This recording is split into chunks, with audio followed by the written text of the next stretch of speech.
नमस्कार मंडळीनो, आज मी तुम्हाला आमच्याकडलं एक पाण्याचं ठिकाण दाखवतो जिथून आम्ही पूर्वी पाणी घ्यायचो, म्हणजे पाटाने. हे बघा, त्याला आम्ही भडकुंबा असं म्हणतो. आता पाणी कमी आहे. हे बघा, तिकडे फक्त थोडंसं पाणी आतमध्ये.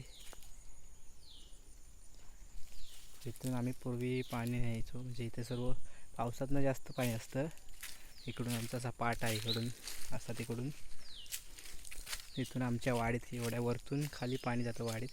पूर्वी सर्व इथून पाणी यायचे. इकडे सर्व असायचे, कपडे वगैरे धुवायचे. आणि इकडेच खाली सर्व उंच आहे. इकडं खाली कडा आहे उंच, पुढे खाली धबधबा आहे मोठा. इकडून असा पाठ होता, असा गेला आहे तसाच.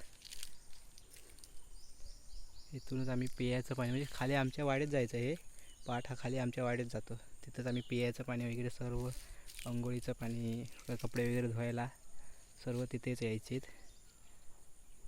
पूर्वी. आता कसे विहीर वगैरे झाले, घराघरात नळ झालेत म्हणून, त्यामुळे इथे कोण आता जास्त काही येत नाही, साफ कोण करत नाही, किंवा हे पाट वगैरे कोण आता साफ करायला येत नाही.